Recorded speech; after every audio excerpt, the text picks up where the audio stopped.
selamat pagi. Pagi. Sebelumnya izin memperkenalkan diri, nama saya Salsabila Yara, bisa dipanggil Yara. Saya dari Fakultas Ekonomi dan Bisnis jurusan S1 Akuntansi.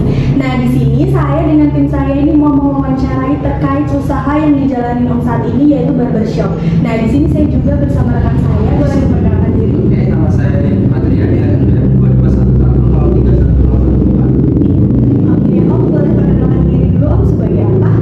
Oke, saya di sini Andi sebagai owner dari Pangkas Rambut El Sadai. Dan saya sendiri Wiji Santoso, di sini sebagai karyawan dari Pangkas Sadai. Oke, kita langsung ke pertanyaan pertama ya Om. Yang ingin saya tanyakan, sudah berapa lama sih Om menjalankan bisnis barbershop ini? Untuk bisnis barbershop ini saya sudah 5 tahun. 5 tahun. Dari 2018. Itu sebelum pindah ke sini atau memang? Sebelum saya kesini saya sempat jadi karyawan juga capster di beberapa barbershop yang ada di Lampung. Baru saya buka sendiri di 2015. Pertanyaan dari Bapak, bagaimana sih awal mulai bisnis barbershop ini dibangun? Yang pasti sih setiap capster yang tadinya karyawan pasti punya keinginan untuk buka sendiri, ya, untuk memajukan ide dan kreatifnya dari si capster sendiri, dari sini mau menjadi usaha sendiri. Nama saya Salsabila Putri. Di sini saya ingin bertanya, berapa modal awal yang dibutuhkan untuk membuka usaha barbershop ini?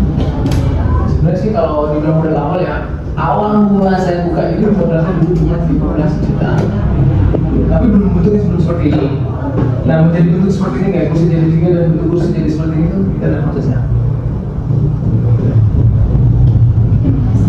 Baik, perkenalkan nama saya Yudhistira Praditya Putra. Saya akan ingin bertanya, apakah ada kendala dalam membangun barbershop ini sampai saat ini?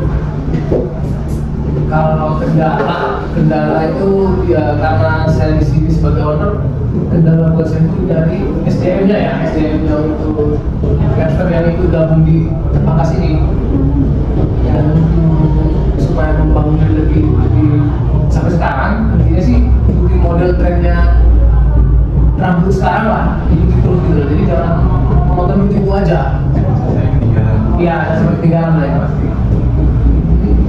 Kalau dari abangnya sebagai karyawan, kendalanya? Oh, kendala. Kalau kendala sebagai karyawan sebenarnya nggak ada. Kalau untuk saya pribadi, justru jadi challenge untuk model-model berikutnya untuk belajar untuk model-model berikutnya itu jadi challenge buat kita, jadi bukan untuk jadi kendala.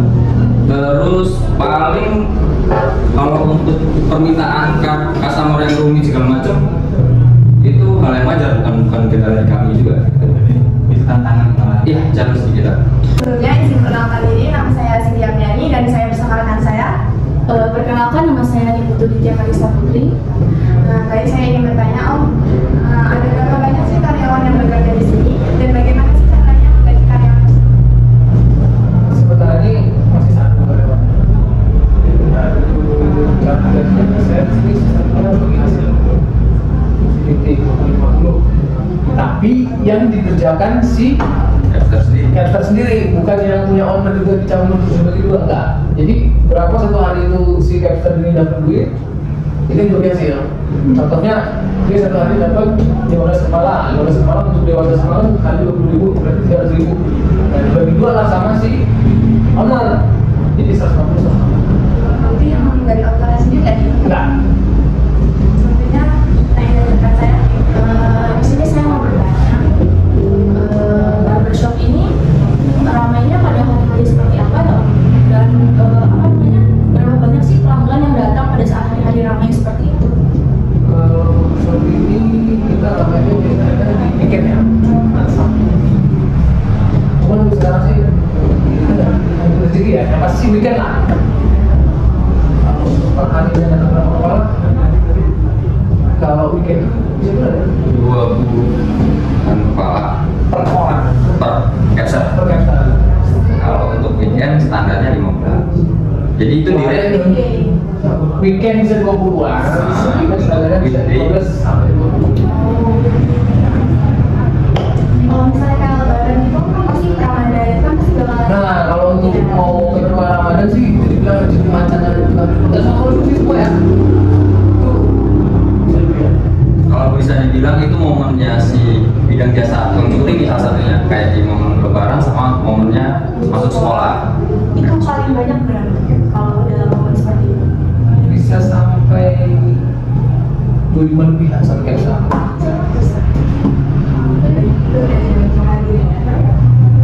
Ya, untuk bulan itu aja ya. Untuk dalam momen-momen seperti itu. Ya. Perkenalkan, nama saya Manuel Alfian Robis. Di sini saya ingin bertanya, ada berapa jenis potongan rambut dan bagaimana cara menentukan tarif-tarif dari berbagai macam jenis potongan rambut tersebut? Kalau beberapa jenis cukuran rambut sih banyak ya sekarang ya.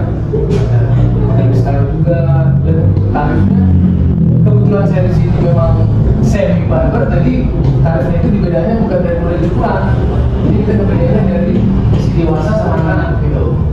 Bukan dari model cukuran, jadi tarifnya masih dewasa berapa, anak-anak berapa, terus semir rambut, kebetulan semir kita juga cuma di pick-up atau di taming, itu juga ada tarifnya, sama kotak cincin juga ada tarifnya.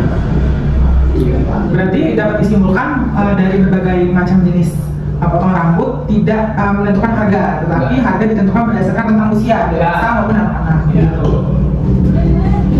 Halo Om, Ya. Oke, jadi saya Nabila Kamani. Saya mau tanya nih kan barbershop ini udah identik yang namanya putih gunting ya. Nah itu alat dan bahan apa saja sih yang lain selain gunting yang dipakai buat menjalani bisnisnya? Boleh disebut? Kalau untuk yang selain gunting, kita ada yang namanya rajor. Rajor itu untuk detailing, buat merok bagian BBR, bagian apa namanya, untuk nge-outline bagian rambut yang bagian paling luar untuk laki-laki ya. Terus kita ada trimmer. Trimmer itu sama aja fungsionalnya sama rajor, cuman dia tenaga mesin dinamo. Terus ada yang namanya clipper. Clipper itu mesin besar. Kalau trimmer itu mesin kecil, kalau clipper itu mesin besar untuk memotong rambut bagian yang lebat. Terus ada yang namanya trimmer, detailer, ada yang namanya tinning sisir atau gunting sasak. Jadi gunting itu ada dua tipe, ada gunting biasa sama gunting sasak. Kalau untuk dibilang tadi sama abangnya trimmer, kita mesinnya kecil, itu cuma untuk outline aja, finishing lah. Dan kalau untuk dari si clipper tadi itu memang ada beberapa macam model yang clipper itu, bukan macam model, nah ada mesin masing-masing. Ini macam-macam ya, gunting aja ada macam-macam Ya, gitu, sesuai sama kebutuhan. Ya.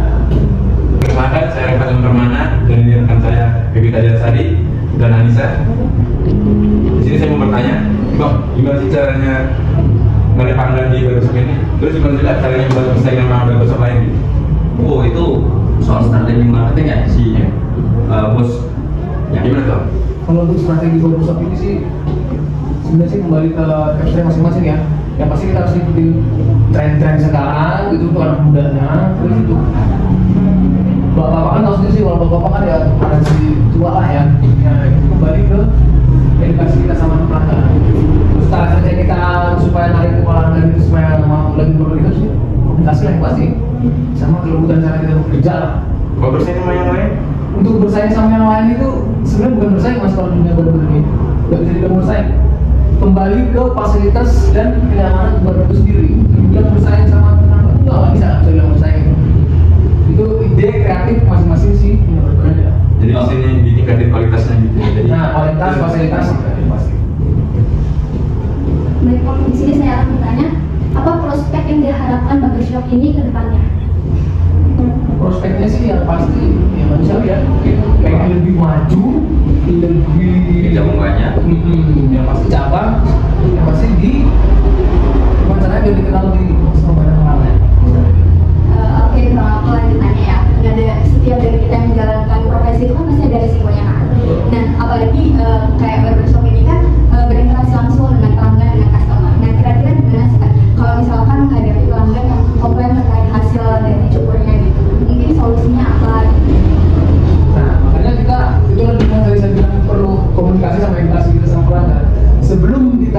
eksekusi, kita pasti nanya dulu, Pak maunya seperti apa, Bro maunya seperti apa, kan gitu. Nah nanti dia maunya seperti ini, tapi enggak, permintaan model dan rambut dia itu nggak sesuai. Nanti kita kasih saran. Oke, ini nggak cocok rambut lu, nggak cocok dengan model yang mau minta. Gitu kan? Tapi kalau dia masih ngotot, jadi kita hajar. Nah kalau misalnya salah dan itu dia marah, pribadi dari saya sendiri sih biasanya sih kami jelasin. Kalau dia masih nggak ngerti juga, ya kami beresin semaksimal mungkin. Setelah itu, dia mungkin nggak kami tarik, uangnya nggak kami minta. Jadi komunikasi dua arah ya? Ya. Assalamualaikum, Shalom, Om Swastiastu, Namo Buddhaya, Salam Kebajikan. Perkenalkan, kami dari kelompok 7 Genap akan mempresentasikan hasil pengabdian kami tentang pemberdayaan UMKM melalui pembuatan laporan keuangan pada usaha jasa pangkas rambut El Sadai. Di sini, saya akan menjelaskan kelebihan yang ada di usaha pangkas rambut El Sadai. Yang pertama ada lokasi yang strategis. Pangkas rambut El Sadai memiliki lokasi pangsa pasar yang strategis, yaitu berada di kawasan pelajar mahasiswa dan masyarakat umum.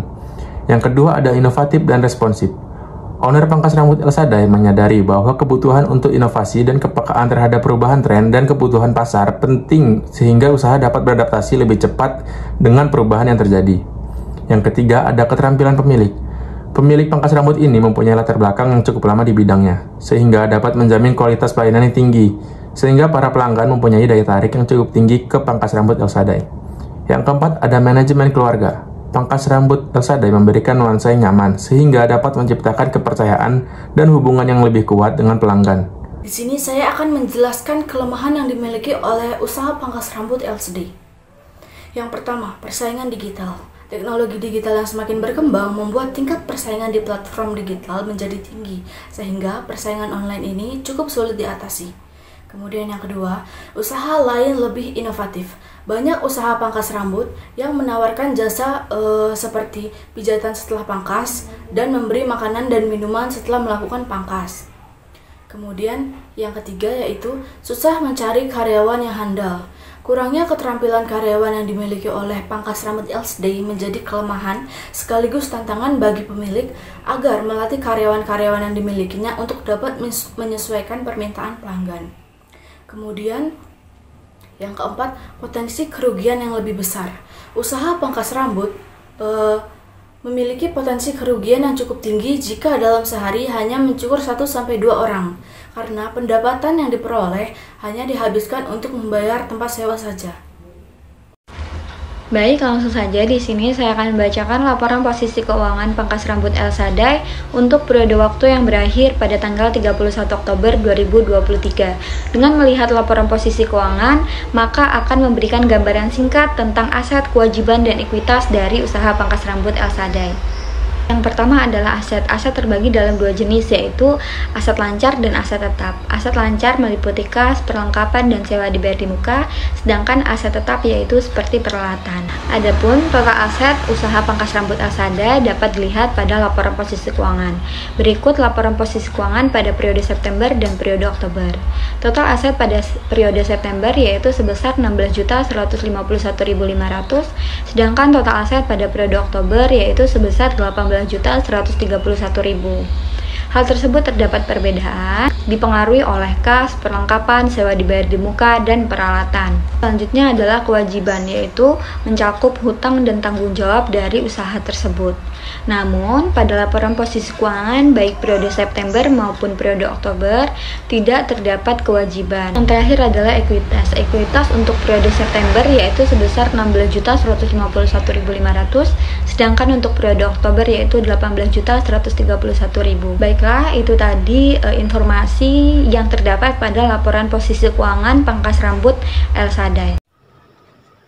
Berdasarkan laporan laba rugi pangkas rambut El Sadai, didapati bahwa jumlah pendapatan bulan September 2023 sebesar Rp15.255.000, meningkat pada bulan Oktober sebesar Rp8.030.000 menjadi Rp23.285.000. Begitu pula pada jumlah beban yang meningkat sebesar Rp6.050.500 pada bulan Oktober 2023 menjadi Rp19.964.000. Hal tersebut disebabkan oleh peningkatan keramaian pelanggan pangkas rambut El Sadai. Tentu, hal tersebut akan mempengaruhi jumlah laba yang dihasilkan pangkas rambut Elsada yang meningkat sebesar Rp1.979.500 di bulan Oktober 2023 menjadi Rp3.321.000. Baik, di dalam laporan perubahan modal yang sudah disusun sebagaimana mestinya, bahwa pangkas rambut Elsada untuk bulan yang berakhir 30 September 2023 didapatkan modal awal yaitu sebesar Rp14.810.000. Kemudian ditambah laba bersih sebelum pajak yaitu sebesar Rp1.341.500. Dan diketahui bahwa pangkas rambut Elsada tidak menggunakan prive selama periode berjalan, sehingga modal akhir yang diperoleh pangkas rambut Elsada yaitu sebesar Rp16.151.500. Sedangkan untuk bulan yang berakhir 31 Oktober 2023 didapatkan modal awal yaitu sebesar Rp14.810.000. Kemudian ditambah laba bersih sebelum pajak yaitu sebesar Rp3.321.000. Dan diketahui bahwa pangkas rambut Elsada tidak menggunakan prive selama periode berjalan, sehingga modal akhir yang didapatkan oleh pangkas rambut Elsada adalah sebesar Rp18.131.000. Kami mau ucapin makasih banyak udah dibantu tugas kami, semoga usahanya makin lancar. Terus semoga nanti kami juga bisa membantu di sini memperkenalkan bisnis ini, promosiin ke teman-teman kami daerah Raja Basa karena kan pasti masih asing ya Om ya. Kita bantu promosiin, pokoknya kami ucapin makasih banyak sama Om sama abangnya, semoga makin sukses, makin lancar rezekinya, terus sehat walafiat. Semoga kami semua mau ucapin terima kasih, terus kami juga mau minta maaf kalau misalnya ada kata-kata atau perbuatan kami yang sebenarnya kurang enak di hati Om sama abangnya. Ya Om ya, makasih banyak udah dibantu pokoknya.